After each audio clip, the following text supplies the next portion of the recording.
your book chapter. Okay. So where and when were you born? Chicago, Illinois, December the 3rd, 1934. Do you identify with being a Sagittarian?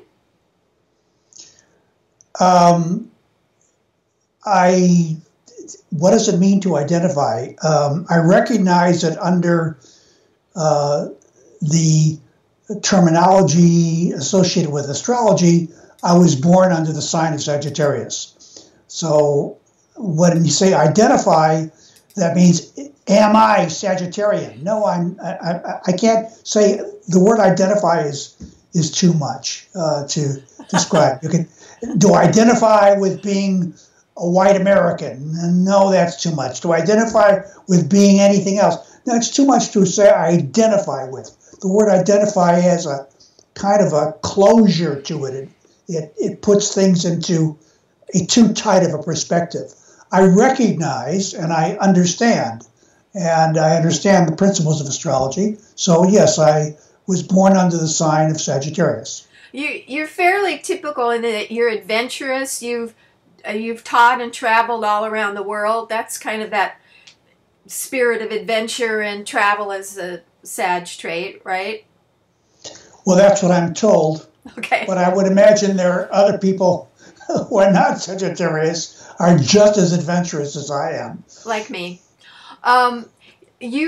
During your travels, do you find that you teach a little bit differently when you're teaching in London or San Diego? Absolutely. And what ways would you approach differently? Well, there's one universal principle I have when working with an audience, and that is to test the audience to see how they're responding with certain phrases or words or terminology, and to encourage questions. And so through that interaction, there is a tailoring that's automatically going on. It's just like when you're speaking to kids in kindergarten, you wouldn't give the same talk that you would give to kids who are graduate students in physics. Right. So what's an example of a way that you've had national character influences change how you approach your teaching? National character influences. In Jerusalem, how are you going to be teaching differently than in London or San Diego? Well, that's hard to say because it would depend on the audience. I could be in Jerusalem or in St. Petersburg, Russia, or in Moscow, and I'd be speaking to different groups of people. It doesn't matter location-wise. It's really the audience itself and how they are seeming to respond. So I don't have a formula which says, you are now speaking to Germans. Speak with a German accent. No, it doesn't work that way. My experience is that there are differences. Like I've taught a lot of workshops in Japan, and I have to work really hard to get them to interact and ask questions and, speak up, where I wouldn't have to work that hard with the U.S. audience of similar people. Well, of course not, because you're born in America. Right. When you're in Japan, if you don't speak Japanese, you're dealing with tremendous amounts of what's the right word? Disconnect, inconsonance. There's a difference not only of the language itself, but of what terminology is emphasized, what things are considered important to you, which may not be important to others. If I'm in South America, for example, I may be talking, if I say football, I immediately will get confused because they'll think I'm talking about soccer. So I have to be aware of the culture I'm in. So generally, I try to take that into account. As a person who doesn't like labels, do you know your Myers-Briggs or your Enneagram types? I don't think I have ever really looked at that. No. Okay. I mean, I've heard of Enneagrams, but I've never really bothered in any sense to study Enneagrams or attempt to apply the knowledge that can be gained to anything that I'm doing. Right. Got it. Okay, let's go to your childhood. What led you, what kind of family did you grow up in Chicago that made you curious and want to be a scientist? I read that you saw videos that inspired you, but what about your family background that said this young boy is going to end up being a famous physicist? Well, it's an interesting use of terminology here. Nothing made me be what I am. You might say what was allowed is a type of pruning of what I'm not. In other words, family is not there to make you be something. What family is there for is to prune away the things which are getting in the way of you achieving what family hopefully recognizes as what you're doing. I was pretty much a bright kid. I had emotional problems. I stammered as a child, and my mother worked very hard to get me through that stammering period. My father was a more or less disciplinarian, but not, he didn't really spend that much time with family and raising me. It's mostly through my mother that I was raised. So I can't say that family molded me. I would say family let loose or allowed me to be nurtured to become what I eventually and still am doing. What's an example of something that they pruned or your mother pruned that allowed you to excel? Well, it's hard to say. First of all, because I was stammering and had a problem, my mother would be looking to see what it is she could do to get me to speak better. So that's the kind. It's not pruning in the sense of I'm a wild running all around and she's clipping my wings. That's not what I'm talking about. Yeah. It's more or less a question of guiding the direction you're in and helping to have me move into a direction which should be better for me. I think my mother and my father, most of my mother, recognized that I was a fairly intelligent child because I was always into things, taking things apart, putting things, I was a very curious type of kid. So in that sense. Do you think that the focus on learning to speak played into you becoming a public speaker? Oh, absolutely. Major influence. If I hadn't been a stammerer as a child, I never would ever have gotten into public speaking or any of the things I do now. There are a couple of things that I learned as a child, which I think helped. First of all, I had an interest in music. So my mother encouraged that interest in music. She actually could play piano, although we did not have a piano in our home. So she had an interest in music, and maybe I developed that interest not by watching her, because she never played an instrument, but I began to show an interest. I liked to listen to classical music. And my uncle bought me records of classical music, and I just became enthralled. I never was into popular music or jazz or rap or any of that stuff. I mean, I listen to it now and I understand it better, but my major interest was classical music.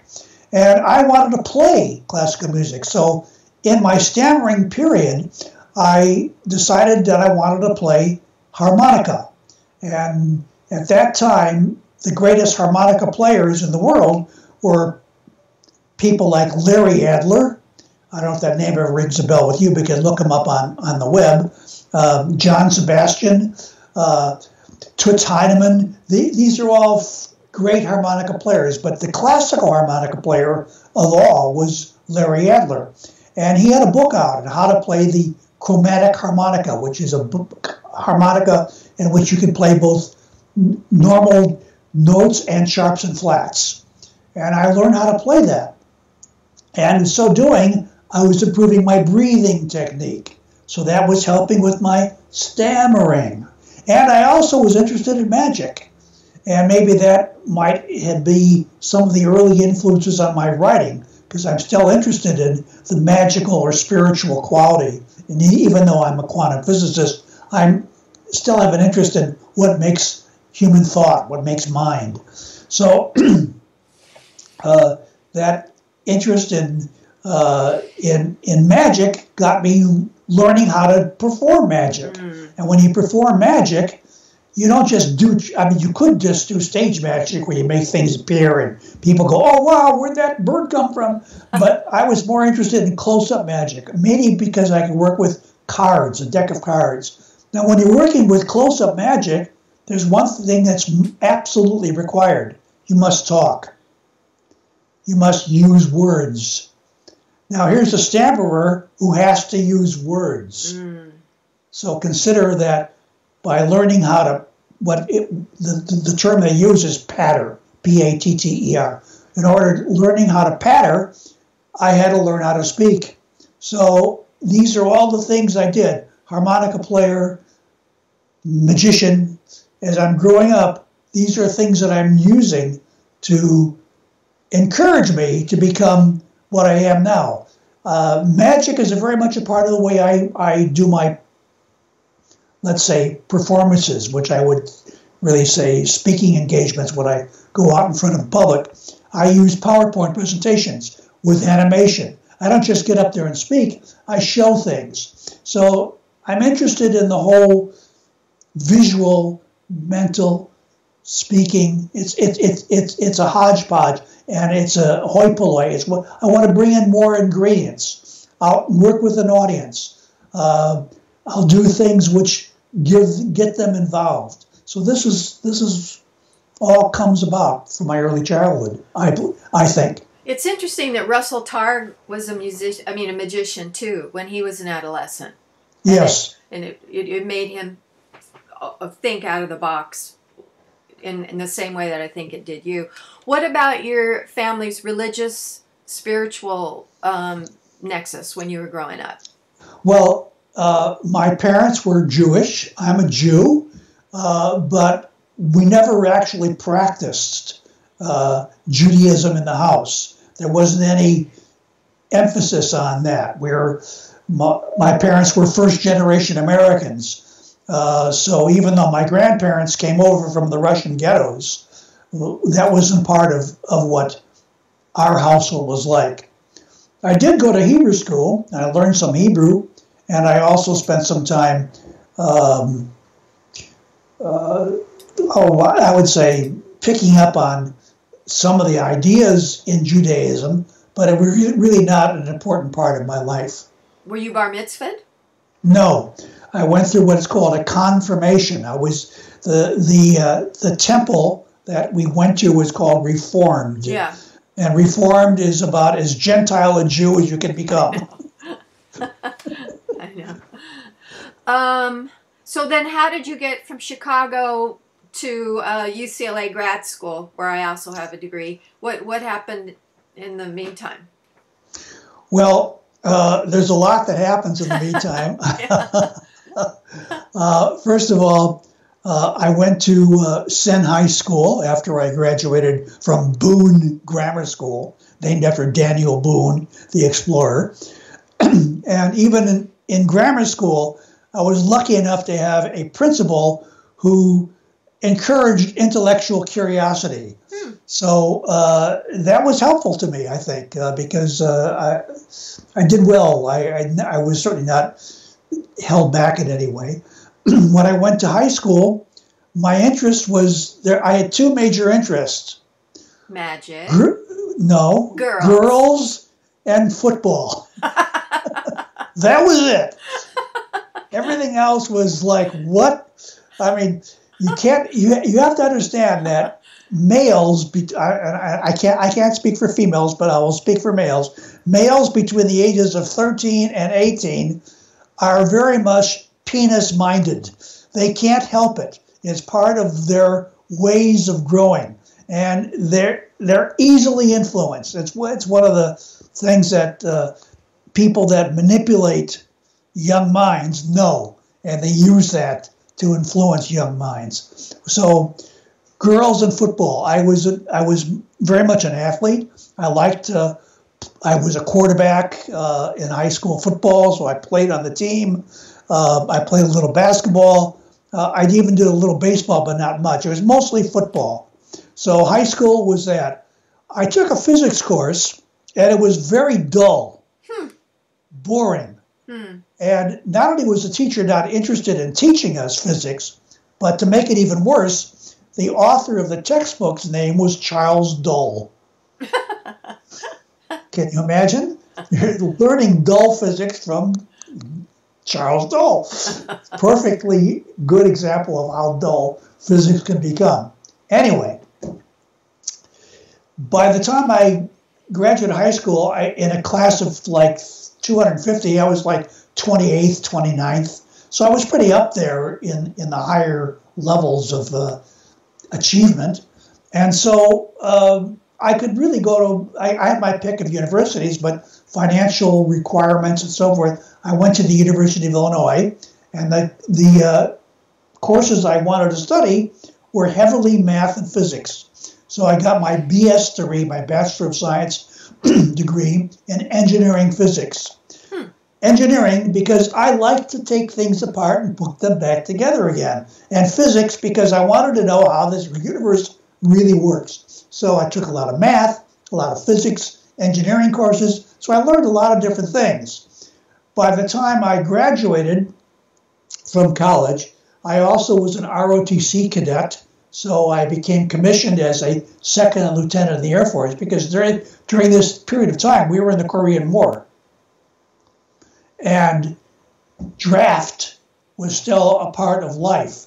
So if you were going to college, you could defer going into the draft. Right. But so I was in ROTC. I was deferred when I graduated because I had my degree. I received an automatic commission in the Air Force. That was the ROTC that I intended. And then I got married.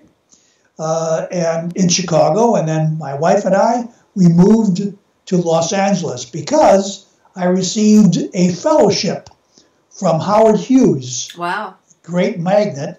And I was allowed to pick a school, and it was either Caltech or UCLA. And I still was very kind of, it's hard to understand this, but being 18 years old, I was very shy, almost timid. I wasn't really confident that I was smart enough, so I didn't choose Caltech. I could have gone to Caltech, which was the major institute on the West Coast. I chose UCLA. And I'm very glad I did, because I felt comfortable there. I started graduate school there. I also worked part-time at Howard Hughes Company, Hughes Aircraft Company in Culver City. So I had a part-time job while I was going to school. That way I was able to support my wife and myself. We started having children. I had 2 children by the time I got my Ph.D. You said you were 18, but you were probably like 22 when you went to UCLA, right? Oh, yeah. Yeah. Okay. No, I'm sorry. I mean, when I first started college, even when I was 20, I misspoke. I'm sorry. I twisted 4 years around. Anyway, during those 4 years going to college, I was still pretty much what I said. Got it. I was still kind of shy and still not confident enough. So you're absolutely right. Did your wife help you become more confident? No. During that time, that wasn't part of the marriage contract, so to speak. It wasn't a question of building up anything. It was more a question of agreements. Is that we were going to get married. My wife at that time wanted to have 4 children, so we started raising kids. There wasn't time for her to build me up. She had to take care of kids. And you had a total of 2, though, not 4. No, we had 4 altogether. But, you did? That was the first 2. Oh. In fact, I've got 5. But that's another story. That sounds very interesting. Where did the 5th one come from? Well, now we're jumping ahead in years. Okay. I mean, right now we're in the years between 57 and 62 when I get my Ph.D. Now to go to the fifth kid, we have to go to 1974, and I'm now in London, and I have a research fellowship at the University of London and a visiting professorship at the University of Paris. By this time, I started my career as a college professor, and I met this wonderful woman. By this time I had been divorced from my first wife, and I met this wonderful woman, and we produced a child. And that child is now living and grown up and has a family of his own. And we just actually were visiting with them in Denver just last week. Who's we? My current wife, my third wife. Got it. And I mean, there's jumps in this. You're jumping, you know. If you're trying to stay in a chronology, you're going to have to move this around some way. The mother of the fifth child was British? No, she was American. This was the hippie years. You got to understand, I've been through many generations. I'm going to be 84 in 6 days. December 3rd, right? Yeah, I mean, you know, I'm an old guy, so I've been around. And I was through the free love movement, the hippie generation, the stop the war generation. I've been through a lot of stuff. I've been through my early childhood. I was growing up. Television hasn't been invented yet, and the first television set, RCA Victor television set, we had in our home when I was still 9 or 10 years old. So, you know, I've been through the advent of television. I mean, to right now, speaking like you over Skype, I've been through all these generations. So it's like, I don't know, Mr. America or something. I don't know. That's great. Because I've had a lot of history, so I've seen a lot of change in this country. Well, for people who would like to be as active and bright and young as you are at 84, what advice would you give them based on what's worked for you? Well, I think the best thing that can happen is that to find joy and happiness in what you do, whatever it is. I don't care what you do, find joy and happiness. Be happy in your work. I mean, that's a simple thing to say. For me, there are several things I like to do. I like to take it easy. I like to watch dramas on television. I enjoy that. I like to read technical scientific papers and work out equations because I want to find out how certain ideas work. So that to me is a joyful thing that I do. I mean, almost everything I do. I enjoy being with my wife and having conversations about the political situations. She's a very intelligent gal, and she loves to talk about politics, and we get into these really good discussions. So there are many things that I do, many interactions that I have with both things and people that I find joyful. I also get down. I mean, if something's sad, I'll feel sad. Whatever's, you know, I'm not just a robot that says, be happy, be happy, be happy. No, if something is sad, I'm sad or I'm crying. It depends. I mean, it just depends on the occasion. What else do you do for fun?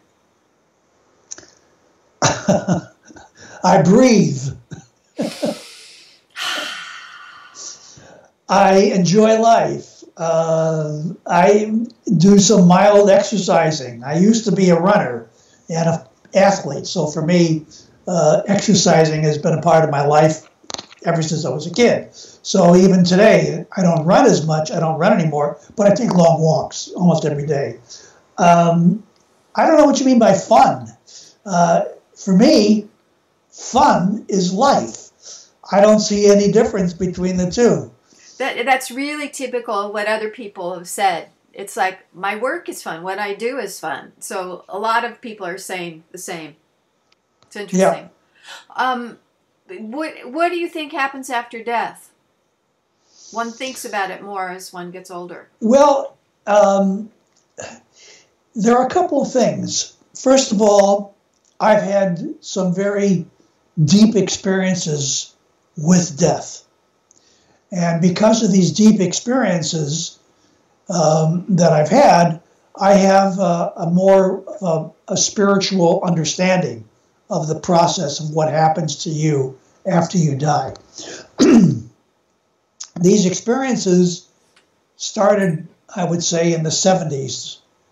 This was when I was with the woman that I had my fifth child with, living in London. And I used to have what I call lucid dream states. And one of my states that I entered into was a state in which I was with people who had died but haven't moved on yet. Mm-hmm. And I actually was with them. I could sense it. It was lucid in the sense that I had my sense of touch. I could feel. I can converse. I mean, it was like real. And when Were you helping them move on, do you think? Well, it was what I would call a stasis, or I don't know. In the Catholic religion, there's a period between purgatory, but it didn't have a negative aspect to it. It wasn't that you were being purged, like the negative aspect. It's a waiting period. It's almost like to me what I put together afterwards was these are people who had committed suicide. And as a result, they were waiting to see how they could best be used in the next cycle of incarnation. And the question is, now we're going to get into more of my theory about what happens after you die. First of all, from everything I've studied, including my interest in quantum physics, the world is mostly an idealism. It's not really made of matter, it's made of mind. And the mind is universal. It's one great mind. Call it mind of God, if you want to call it God, whatever you want. There are different names for it. Consciousness? Well, consciousness is an aspect of it, but the mind may be primary. Consciousness is what is the action of the mind. Mind is noun, consciousness is verb, in my way of thinking. Individuals form, and they form from limited connections with the universal mind. Most of their connections have to do with things that have to do with interrelationships between these different, they're like bubbles that form in the ocean. Blobs, blankets, I don't know how you want to look at it. And most of the interactions that go on within these blobs are pockets of consciousness, and these pockets of consciousness are capable of reaching out to other pockets of consciousness. As a result, they develop identities. Each blob says, I. Next blob says, I. And each one doesn't recognize that they're both bubbles in the same ocean. That's a good analogy. I like that. That's a good analogy. They're pockets of I-ness. And when you pass, the bubbles kind of burst. And the connections that you mostly were convinced were what made you you, all the interconnectedness of the bubble, which gave you your likes, your dislikes, your hates, your loves, your whatever, they begin to dissolve.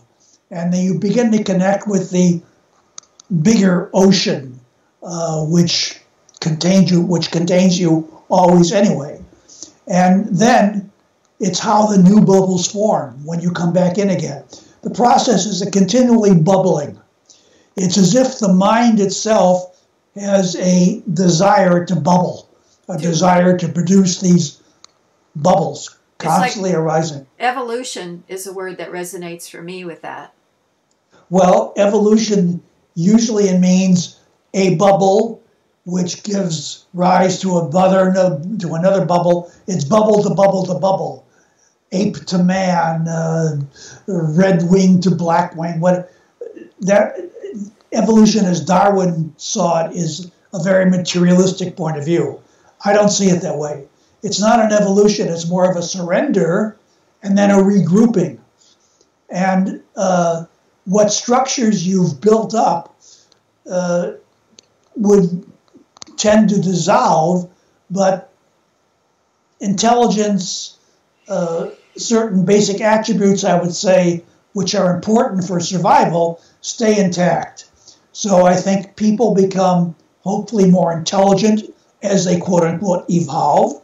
They become more loving as they quote unquote evolve. They become more mindful as they quote unquote evolve, because these are the things that the mind at large, I believe these are attributes that it has, which it tends to put into motion. I'm just starting to read one of Gary Schwartz's books, and he equates that mind with love. I mean, so that it's not just a neutral, lawful structure. It has emotion attached to it. Does that seem like it resonates with what you feel? I wouldn't use the word equate. I would say love is an attribute of mind. Just as, believe it or not, hate is an attribute of mind. But love is the larger one, maybe. I'm not sure. There are defensive mechanisms that are part of the great mind. There are, so in other words, it's not just a question of love equals everything. I don't think that's true. Got it. This is interesting. So I imagine that time in your life when you were a stutterer was one of the most difficult. What are some other times that have been really difficult, so readers can say, oh, even Dr. Wofl had to deal with this challenge and this is how it worked out for him? Well, my biggest challenge came when I decided to leave my professorship at San Diego State University, and I was tenured. I had job security. I had everything that anybody in their right mind would want, but I was not in my right mind. I didn't want that. I wanted something else. I didn't want to be stuck in the positions of being only a physics professor with, I don't know, you might say blinders, which kept you only going in one direction. I wanted to explore. So I resigned. And when I resigned, I wasn't resigning in the sense that, I have another job to go to. I have another thing waiting for me. I have nothing. I resigned and went into the void. That takes courage. That was difficult. Yeah. That was very difficult. And I went through a period of, you might say, depression. And finally, I just turned to God, the great mind, and said, look, here I am. I have these talents. I'm here to be used for the benefit of all. So use me. I surrender. I give myself up to you. And that's what I did. And as a result, things started to pop into existence that completely surprised me. And as a result, it took time, and there were times when it didn't always skate forward. There were backslidings as well. But eventually, I emerged. And that's the way it is. Someone said that you were the first physicist to develop a cult following with, in the popular literature. Do you think of yourself as having a cult following? I didn't know that. I don't encourage cults. Yeah. I don't know if I have one. If I do, I'm surprised. If people say I do, that equally surprises me, because nobody's ever said to me, "You're a cult leader." I wouldn't know what to do with that. Well, probably what's the bleep do we know made you famous? Do you think that movie? Well, yes, it certainly launched me into the let's say the world spotlight, because I became lecturing all over the world after that. So definitely it was a launch pad for me. But I had already written some books. I had won the National Book Award for my book, Taking the Quantum Leap. So I had become known as an American author, and because I won a major book award, I wasn't just somebody new that they put into the movie. I was pretty well known. So they had a known thing with me. And the two people that produced the movie were students of Ramtha. The channeled entity. Yeah, does that ring a bell with you? You've heard of Ramtha. Yeah. Okay, and they were either students or former students. I don't know what they were at the time. But Ramtha, one of the books that I did back in the 70s was called Space, Time, and Beyond. It was a cartoon book. And Ramtha liked the book and used it and invited me to come to her ranch in Yelp, Washington. Washington, yeah. Yeah, where I spoke. 2 times she invited me. And as a result, the people that made the movie were in the audience. I think they knew about my ability to project, to say, to act, to be in front of a screen, so to speak. So they invited me to be in their movie. And that was probably the first major movie I was in. Well, at the time, I didn't know it was going to be major. It was picked up by major distributors, and that was, a big feather in my cap. I've made about 10 or 11 different movies, maybe 12, I don't know. We should let readers know who Ramtha is. It's a channeled entity through, what's her name, J.Z. Knight? Is that the... J.Z. Knight, yes. Yeah. And does it seem to you like Ramtha is a figment of her imagination? Or does it seem like it really is an extraterrestrial intelligence? Both and, rather than either or. Because what you call your mind is not something that's contained within the material realm. So therefore, is it extraterrestrial? Well, extraterrestrial meaning outside of the material realm, then Ramtha is outside of that. And so channeling, I mean, I can get into channeling from many different points of view, but it's really not something I feel needs to be explained. Ramtha was capable of teaching. She had, she, whatever you want to call it, this entity had some wise things to say, and he had a following. And I think it's important that regardless of what the source is, though there was wisdom in what was being presented. Got it. You mentioned that you had the lucid dreams about, I assume, helping Bubbles move on. How long did that? Was that over a period of months, or was it? No. It's a short. It was a one-time thing. And did you have other experiences of that kind of synchronicity, or? Yes, because there were other losses in my life. People that died. When my father died, for many, this was when I was much younger. I didn't know really what was going on. I would dream about him. This is not uncommon. And when I would wake up in the morning, I would have the thought, did my father die? No, somehow I think my father died. But no, wait a minute. I was, for a period of time, like months, I wasn't sure whether my father had actually died or not, because I was somehow in connection with him. That confusion lasted for a while until finally it became reconciled. But the worst period of time I had was the death of my son Michael. He was struck by a drunk driver in 1987. And at that time, it was a real shock to my system. And he would come to me in lucid dreams a couple of times and explain to me that theory about parallel realities and whatever, and that he was in one and he hadn't really died and that sort of thing. So that was confirming that there was something more than just this life. Also, when my mother died, she came to me, or I visited her, and I asked her what she was doing, and she said that she's teaching.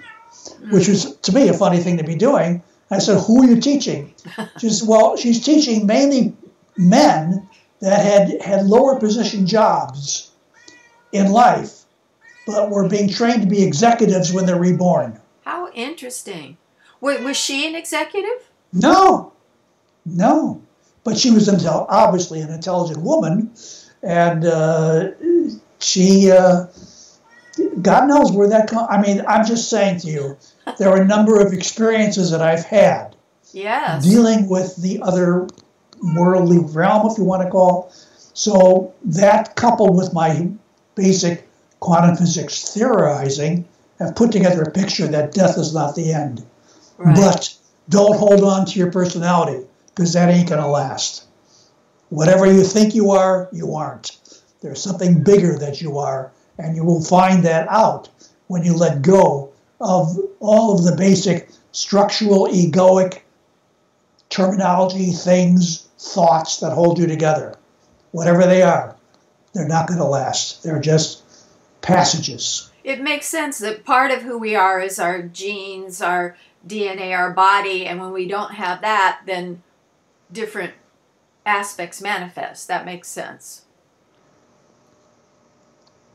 Well, I wouldn't put it that way, but if that's how you understand it, that's fine.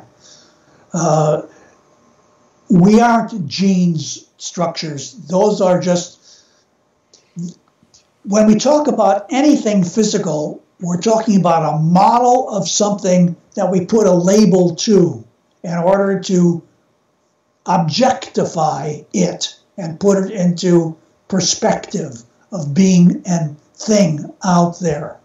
But the label, the only thing working in all of that is mind. So we're not things. We are not things. Things are us.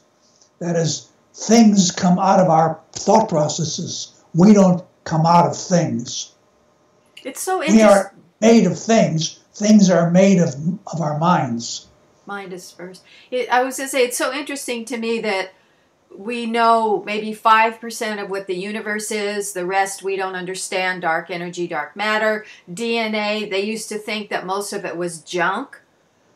They only know a little bit about our DNA structure. So there's so much of the universe that humans don't have a clue how it works. Yes, what that means is that we haven't been able to apply a way of thinking to things that we already have applied the same way of thinking to. We have applied, for example, when we first started physics, we applied a way of thinking to objects. They were self-sufficient, out there, irrespective of mind. With quantum physics, we found that that application failed. If we kept using the same way, we would come up with paradox after paradox after paradox. We would be stuck in ruts, not going anywhere. Quantum physics opened up a new door. It says somehow the mind is essential to what is going on. So now you would think, now that we know that boy, physicists would be jumping on the bandwagon to figure that out, but just the opposite.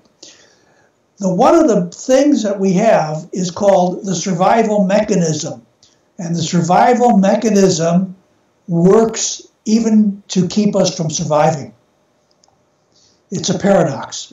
We will hold on to an idea even though it's wrong because we believe it'll help us survive.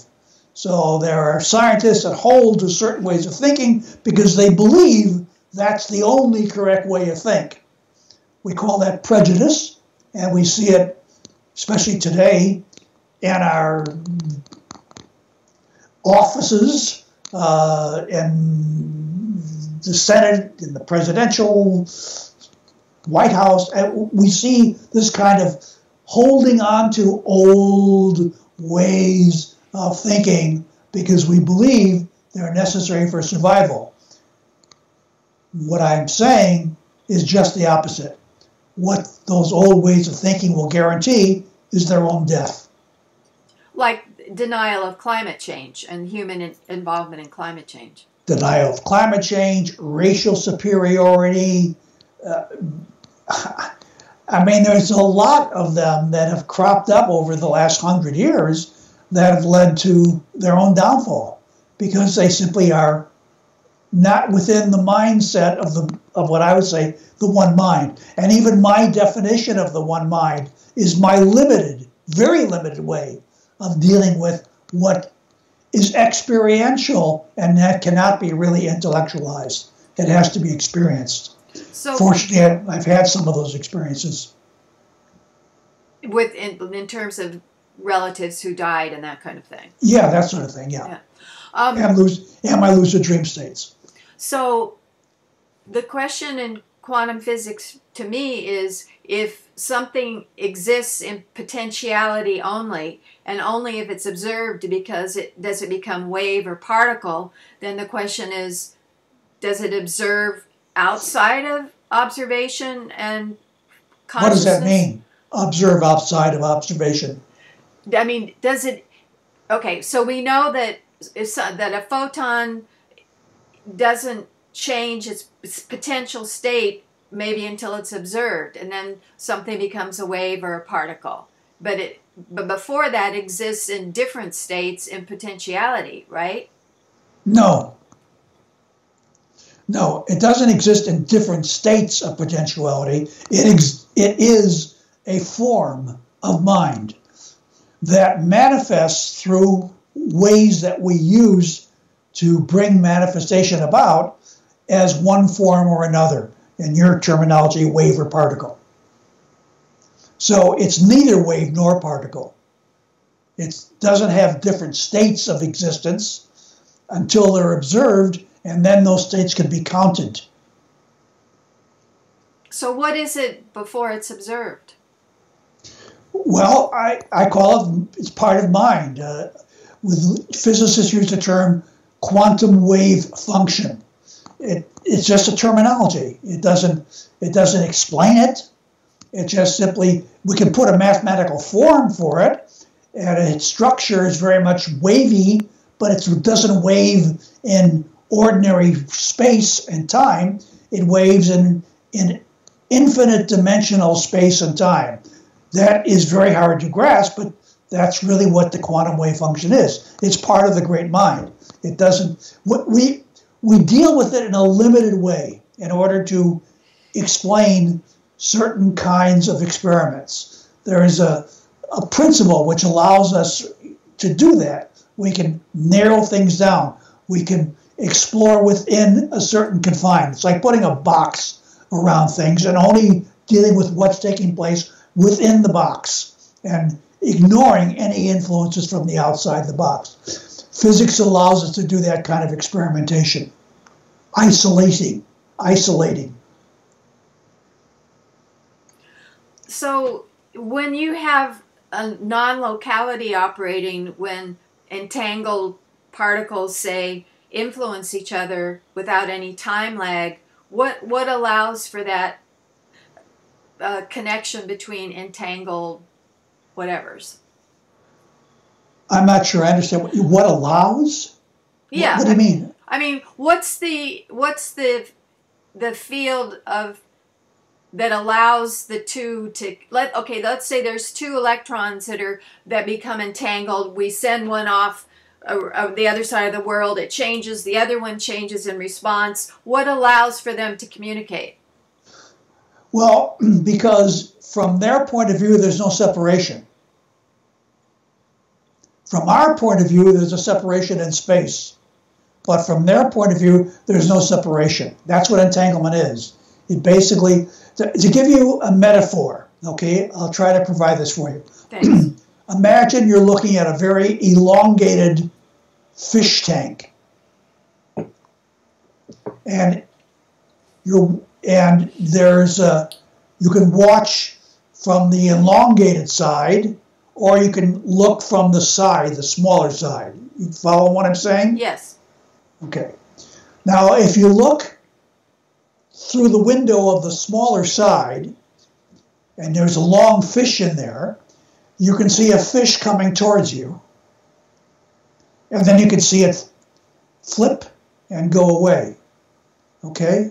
So it looks, first you see a head, and suddenly it becomes a tail, or you can see it that way. Okay, now if you turn it from the side, so in a certain sense, you would tend to think, well, maybe there's two different kinds of things in there. There's a head thing and a tail thing, because how could one thing change? That doesn't make any sense. There must be two of them in there somehow. But if you look at it from the side, you can only see one fish going this way and then turning and going that way. So now you see that what looks like separate things is really just one thing. That's not a good example. I wish I could think of a better one, but I can't right now. But entanglement is that kind of picture. All the possibilities that an object can exist in, when there are two or more of them, can be grouped together so that the observation of one of them also influences the observation of the other. But is that because of this quantum field theory, or what allows that, even though they don't think they're separated, they are in fact in different geographies?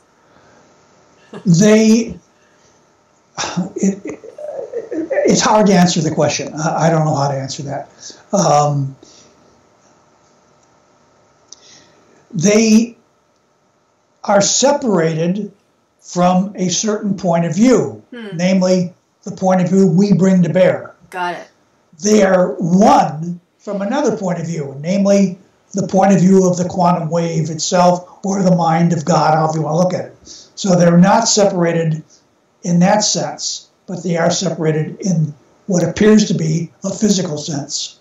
The fish analogy is good. That's a useful metaphor. Okay. So what about, how does this lead to time? So you talk about getting information from the future and parallel universes and time travel and that kind of thing. What do we know that's puts new perspective on a view of time as linear? What do we know that puts a new perspective on time as linear? As that it's not linear. Well, it's neither.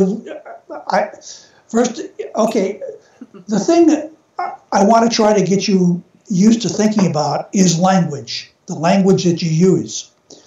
And when you put concepts into certain kinds of boxes, then you're asking for questions, you're asking for answers that fit in those boxes. So linear time, nonlinear time, those are two boxes to you. They seem very different. But there is no such thing as linear or nonlinear time, because time is not a line. So take it out of that box and realize that time is part of experience. Now the question is, what kind of experience? Well, there are different kinds of ways of experiencing. And we can, based upon those experiences, put them in boxes, which are linear or nonlinear, but they're neither linear nor nonlinear. Those are the labels we put on the experiences in order to divide them in some way, confuse ourselves, fool ourselves into thinking we now understand what time is. We don't.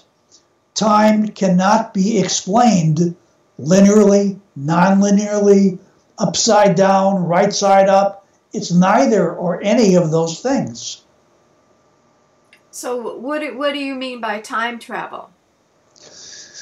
Well, if we take a box of time and make a line of time, then time travel referred to moving backwards along the line. That's going back in time. Right. Or jumping forward along the line from where you are. That's going forward in time.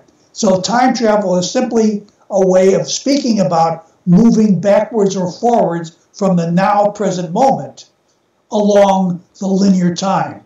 So time travel is a way of thinking when we put time in a box. That's it. So would it be more accurate to think of time as a circle than a line? You can make time whatever you wish, whatever box you wish to put it in. And in general relativity, the idea of time being a circle is part of some of the relativistic models, that space-time itself can be spherical.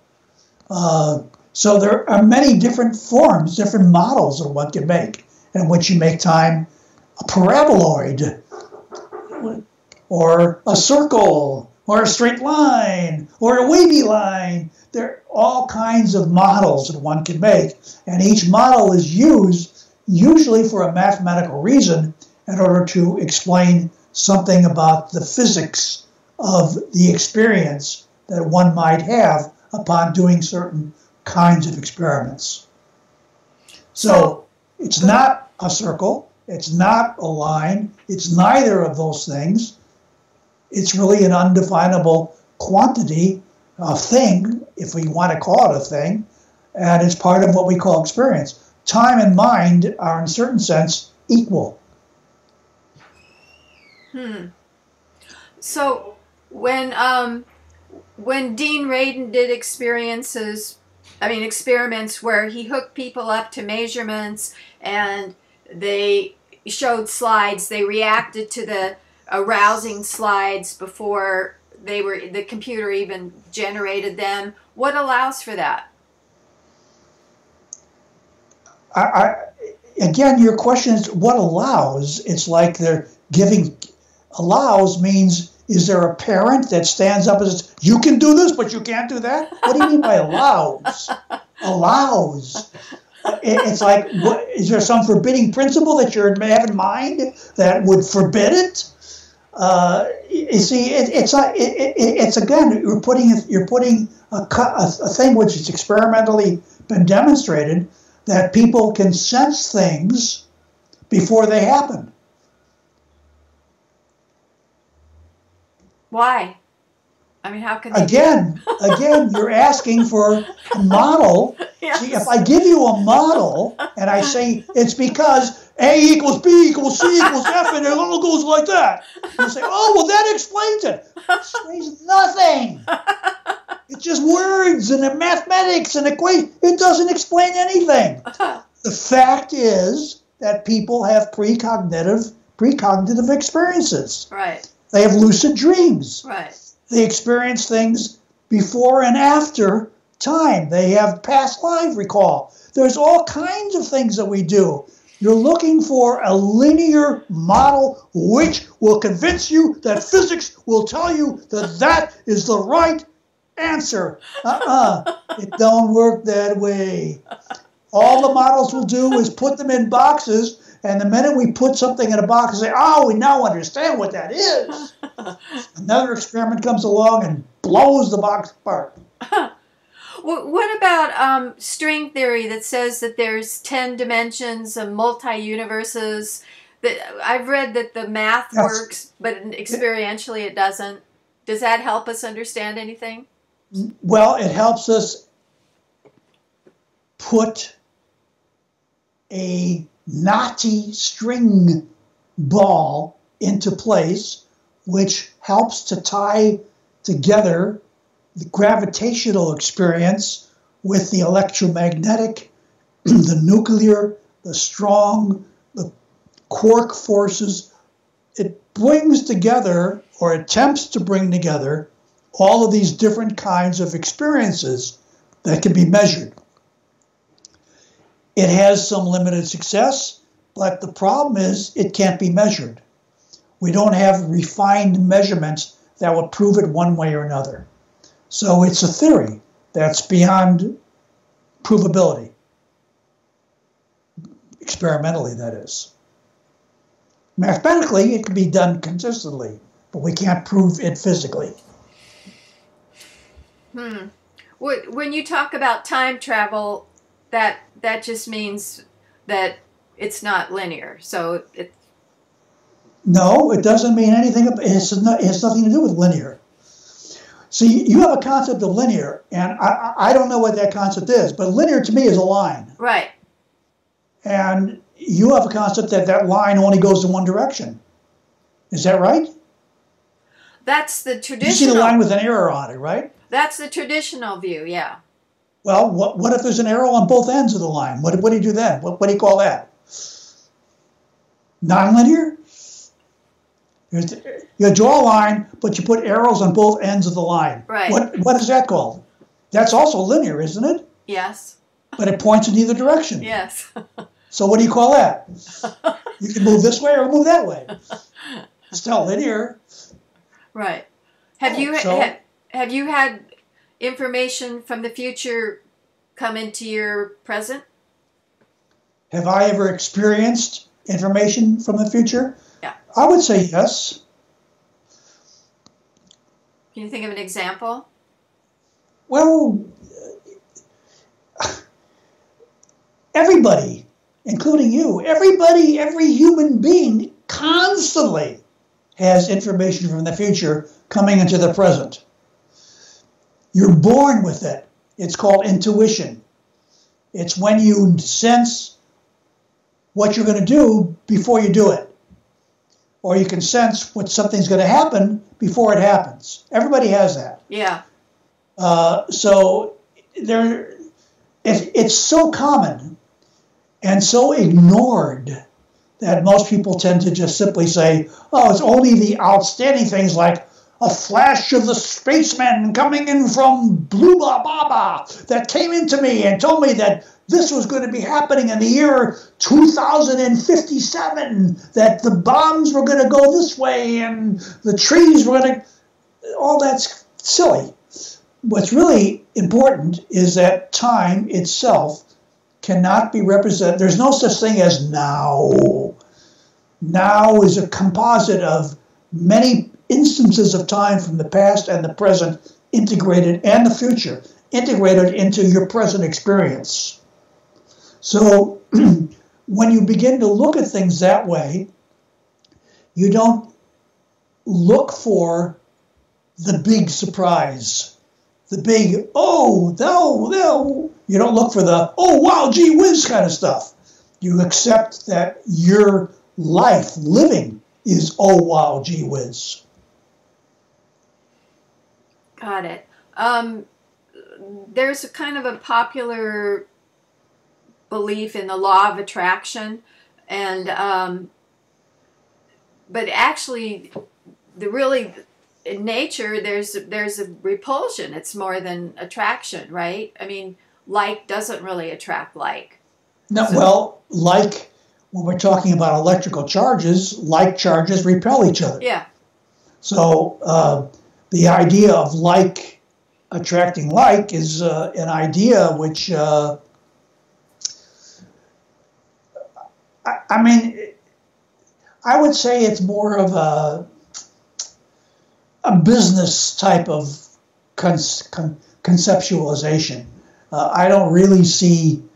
I mean, it's something that was put together by the people that made the film Law of Attraction. It never made much sense to me, but it's a teaching tool that basically says that if you really want something, you'll attract it to you. My way of thinking is if you really want something, you will move in the direction in which that can be satisfied. Well, what I think it ignores is that sometimes our best growth is from adversity or not getting what we want or being challenged in some way. So if you just had everything you want by thinking, I want this, I want that, that would stifle one's growth. Well, it doesn't work that way. It never has, never will. Think about it. Well, I'm just thinking about Trump because I think he tends to get what he wants, but does he? But he's so unhappy. Does he get what he wants? I've never seen a person that's more moribund or depressed because he's not getting what he wants. I would say he's a very depressed individual. I don't see him as being happy. Have you ever seen him laugh or be happy or anything? No. He's getting what he wants? No. He's a guy that's grabbing for everything and getting nothing what he wants. In fact, all he's getting is a lot of people attacking him. If that's what he wants, he's doing a very good job. I think he probably lives for those rallies where the the the the people who are in his Okay, so pocket maybe platform. so maybe that's why he travels out to these places where some people who are also as depressed as he is can gather around and have him put out his hateful messages and make them feel good. I mean, I just got through watching a film called Black Klansman. Saw that. Okay, well, there's a scene where they showed scenes from Birth of a Nation.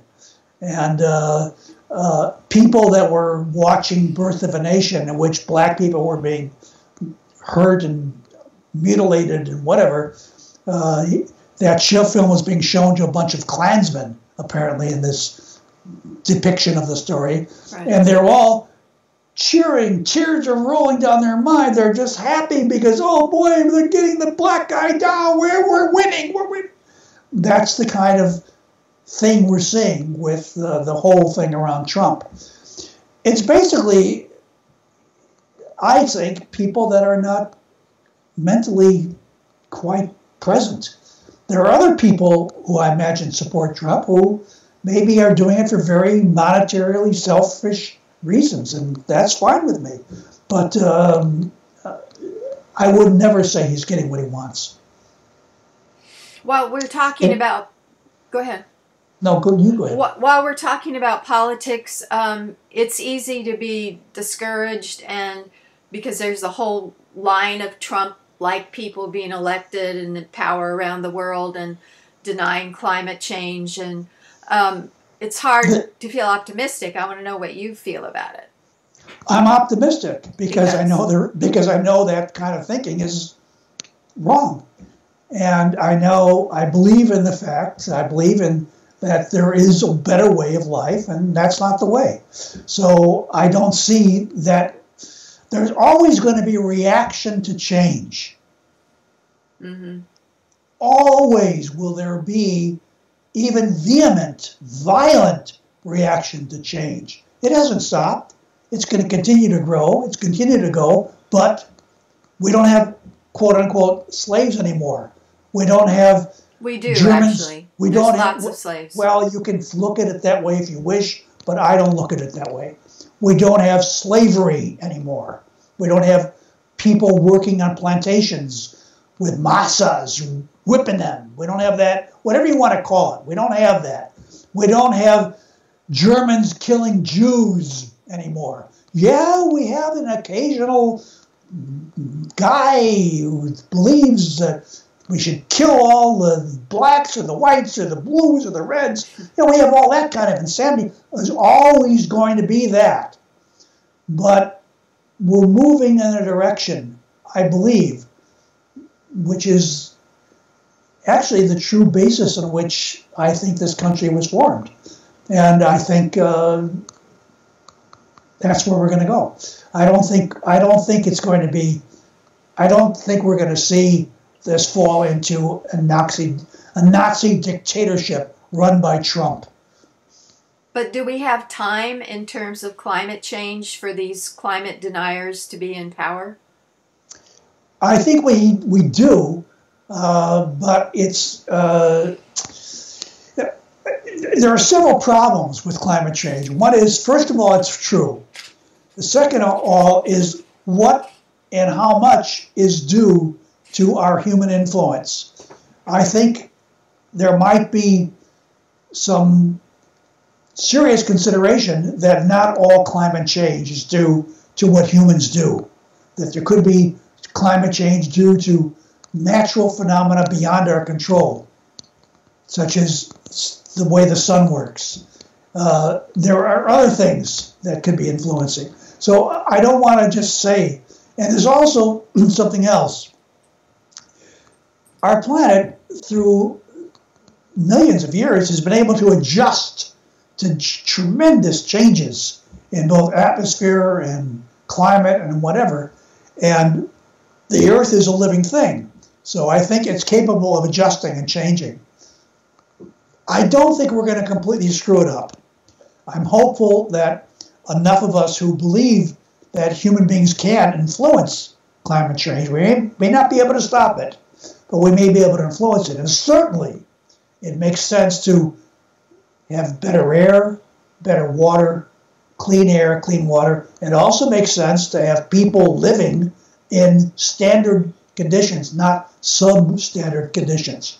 There's many things we should need to do to improve climate, where climate not only means air and water and temperature and the earth, but it also means the people who are in that climate. We need to improve their climate as well. And I think that's work that has to be done. And we're not going to do it by hating the other guy, whoever the other guy is. Do you think that people who want to engineer the climate, like to remove some of the carbon dioxide and make it less warm, that's feasible? It's feasible. It's an idea that needs to be tried. It may work to some extent, but it may not work. I mean, there's also other things going on with the increase in carbon dioxide. There's also an increase in plant growth because plants love carbon dioxide. They eat it. So it's not just one thing or another. It's a system. It's a very complex, integrated system. What are you working on now? What's your next book? What are you studying now? What's on your mind? Well, I'm working on a couple of things. I'm looking back at some things I wrote 20 or 30 years ago, and I'm trying to see whether I can improve on those things that I wrote that long ago, because I think I can make them better or make them more inclusive.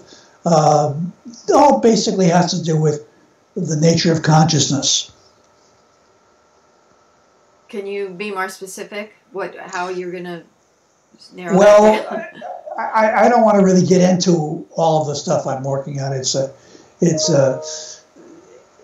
I mean, it has to do with how water molecules work inside the brain, whether water is necessary for consciousness. That's one thing I'm working on.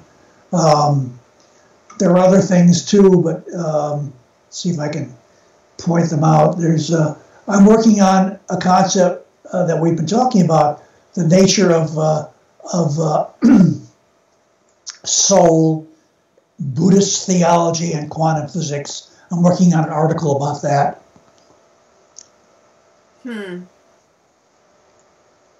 So is there another book in the offing, or are you working on articles right now? I don't really think I have another book right now. I think I'll revise these articles. I'm just going to put them out free on the web and see what the response is. If there's a big enough response, I may consider offering them as chapters of a new book. But right now, that's not what I'm thinking of doing. I'm kind of more or less kicking back more than I used to. And putting a book together takes a lot.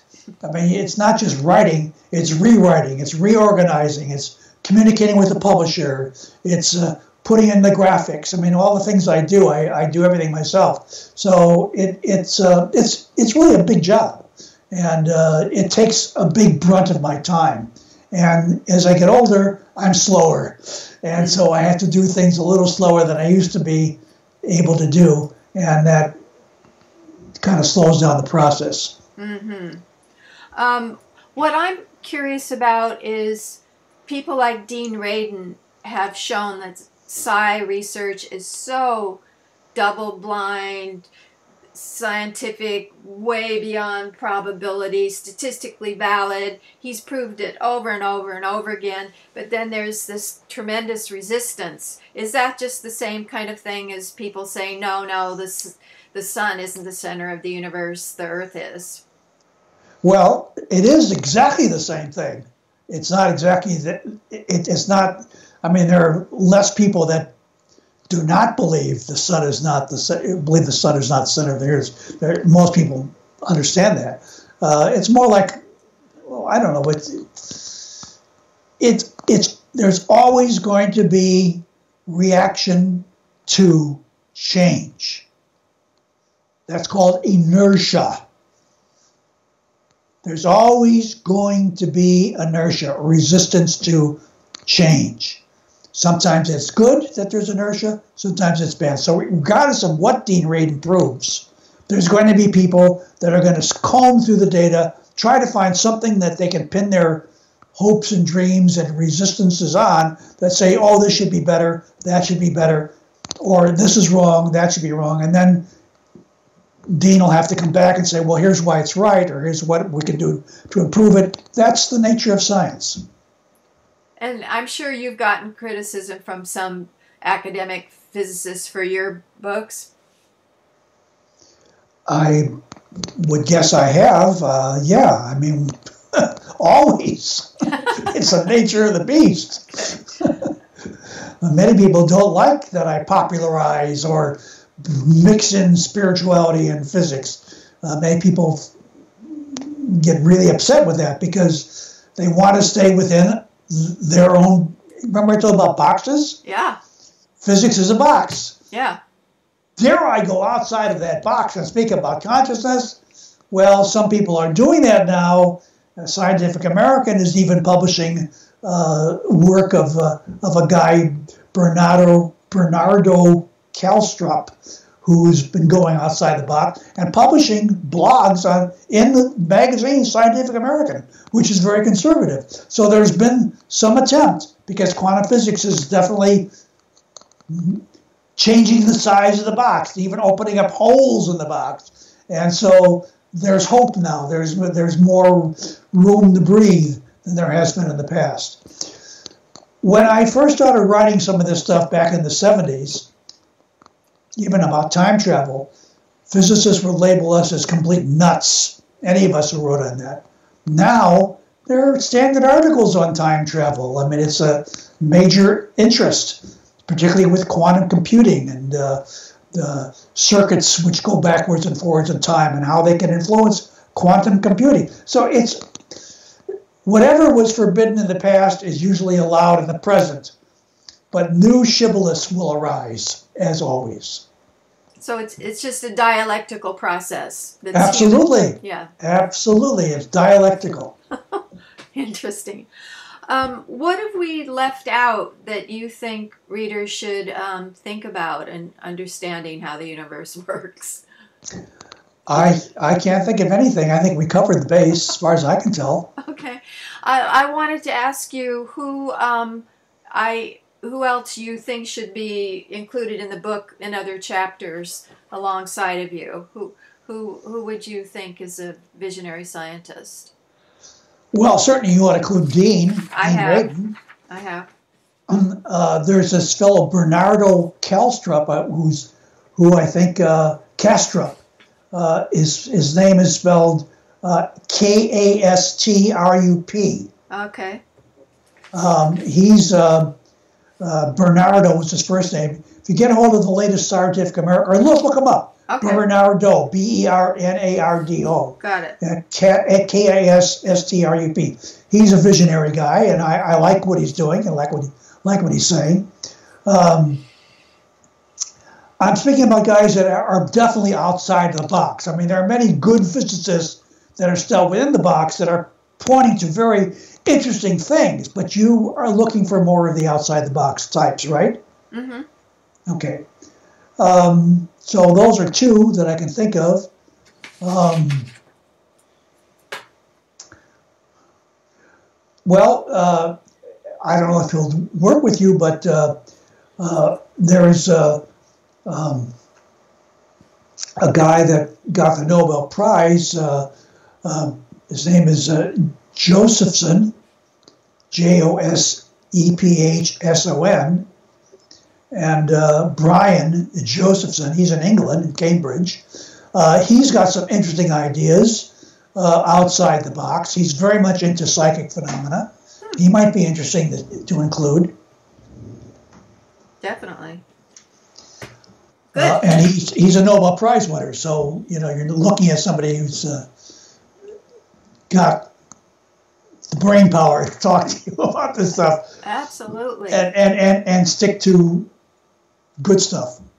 Great. Thank you. I really appreciate talking with you. So informative and interesting. Thank you so much. And we'll be in touch. You're very welcome. You're going to let me know what's going to happen with us. I